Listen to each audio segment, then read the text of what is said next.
You're watching South Asian Newsline, and here are the top stories we are tracking for you on Wednesday, the 2nd of October. India issues advisory for its nationals in Iran and Israel, offers to communicate between both countries. Pakistan's inflation slows down, but experts fear IMF conditions to raise woes. And Nepal issues heavy rain warning, death toll from floods continues to rise.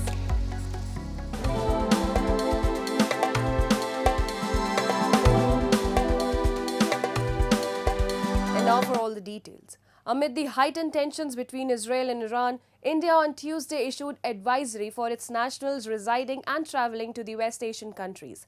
In a travel advisory issued by India's Foreign Ministry, it advised Indian nationals to remain vigilant, adhering to local security protocols and stay in contact with Indian diplomatic missions in both the countries. While Israel has been engaged in offensive operations against Hamas and its allies for months, Iran on Tuesday launched barrage of ballistic missiles at Israel, escalating tensions in the Middle East. The Tuesday's attack is the second direct attack by Iran on Israel this year, which they claim is in retaliation for the recent killing of senior Hezbollah leader Hassan Nasrallah and Hamas leader Ismail Haniyeh in Israeli military operations. Amid the heightened tension, India, which has friendly ties with both Tel Aviv and Tehran, has expressed concerns on the broadening conflict in the Middle East.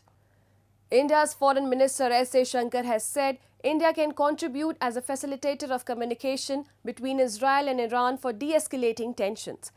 The remarks came a day after Prime Minister Narendra Modi also held a telephonic conversation with Israeli counterpart Benjamin Netanyahu and expressed India's commitment to support efforts for an early restoration of peace and stability in West Asia.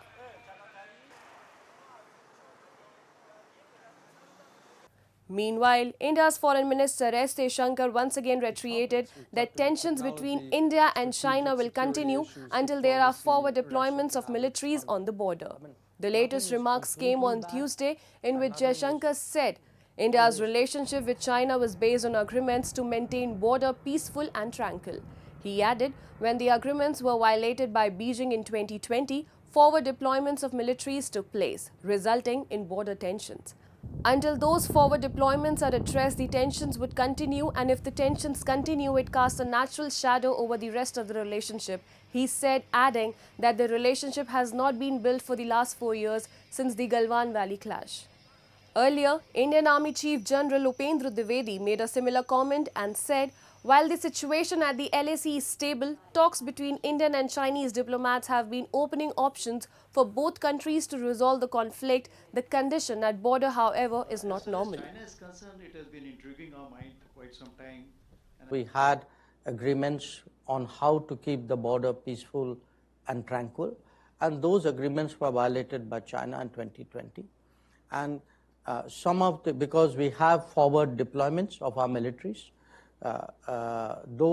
there are resulting tensions, and until those forward deployments are addressed, the tensions would continue. If the tensions continue, it casts a natural shadow over the rest of the relationship. So our relationship hasn't been great for the last 4 years. And Pakistan's inflation rate has decreased, but experts warn that the upcoming implementation of IMF conditions could lead to increased financial hardships for many households. A report.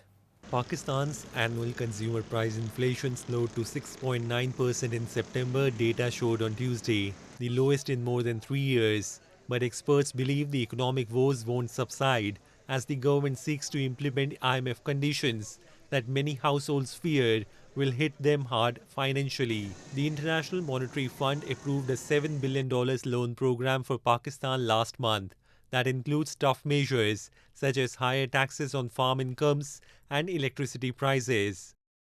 मेरे ख्याल में देखें आप loan 7 की बजाय आप भले double भी हो जाए हमें लोन मिल जाए, लेकिन पाकिस्तान की हालत सुधरने वाली नहीं है जब तक के हुकूमत एस्टैब्लिशमेंट हमारे इदारे ये फैसला नहीं करेंगे कि हमें सबसे पहले करप्शन को ख़त्म करना है।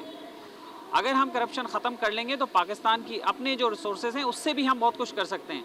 आप बताइए, बिजली की कीमतें दिन ब दिन बढ़ती जा रही हैं, उसका जो बोझ है बराह रास्त उसका बोझ आवाम पर आ रहे हैं। आप देखिए कि लोग खुदकुशियाँ कर रहे हैं, लोग अपना घर बेच रहे हैं, अपनी जायदादें बेच रहे हैं, गांव देहात में लोग अपने मवेशी बेचकर बिल पे कर रहे हैं। क्या ये उनको रिलीफ मिला है? Pakistan has been struggling with boom and bust economic cycles for decades, leading to more than 20 IMF bailouts since 1958. The South Asian country is the IMF's fifth largest debtor, owing the fund $6.28 billion as of July 11, according to the lender's data. Moving on. Bangladesh Foreign Advisor Mohammad Tauhid Hussain on Tuesday said Dhaka wants good relations with Pakistan but cannot leave aside the 1971 issue. Addressing a media briefing, Hussain said Dhaka's relation with Islamabad can be better if the Pakistan government offers public apology for the atrocities which happened during 1971. Referring to meeting of Chief Advisor Muhammad Yunus with Pakistan PM Shehbaz Sharif, Hussain said the meeting was a courtesy where discussions about 1971 issue was not raised.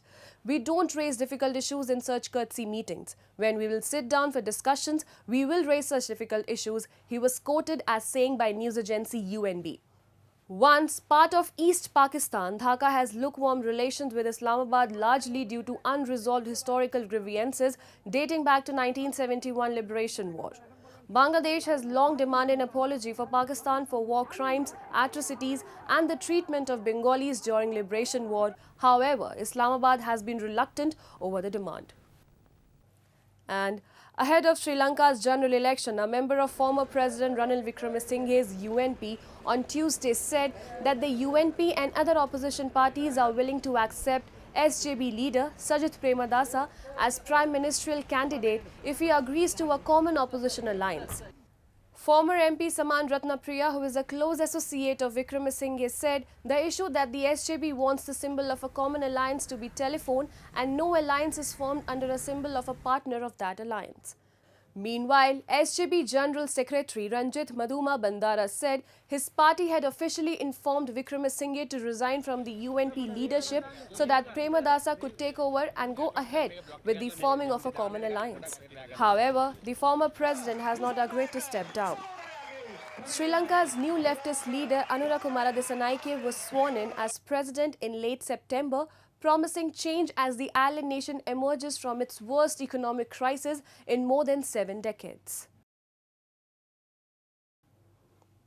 And a week after deadly floods in Nepal took lives of more than 240 people, the Disaster Authority on Wednesday issued warning of heavy rain and has requested people to be more cautious. At least 26 people are still missing and several have been injured in the accident. The warning comes after Weather Forecasting Division said that monsoon winds are currently affecting the country along with a partial influence from a low-pressure system forming in northeast Assam and surrounding areas of India. Meanwhile, cut off from the outside world since last week after roads and electricity infrastructure was swept away, locals in Panoti municipality face a bleak future. Most houses have been toppled by the gushing waters of the Roshi River, which continue to roar. The disaster also claimed more than 2,000 livestock and hundreds of acres of land ready for harvest were wiped out. Paddy fields have now turned into barren lands filled with boulders and stones. Nepal, home to 9 of the world's 10 highest peaks, had already anticipated above average rainfall this year, with 1.8 million people expected to be affected. पुरा खास भन्नुको यहाँनिर चाहिँ फाँड जस्तै हैन बगर चाहिँ हो पहिलेदेखि नै तर यहाँ चाहिँ धानहरु मकै अनि आलुहरु सबै उजोरी हुन्थ्यो यहाँ पुरै खेतहरु थिए अहिले चाहिँ सबै खोला छिडेर केही छैन घरहरु छैन है अनि सबै बगर भयो अहिले केही पनि छैन That's all in tonight's edition. We will see you same time tomorrow.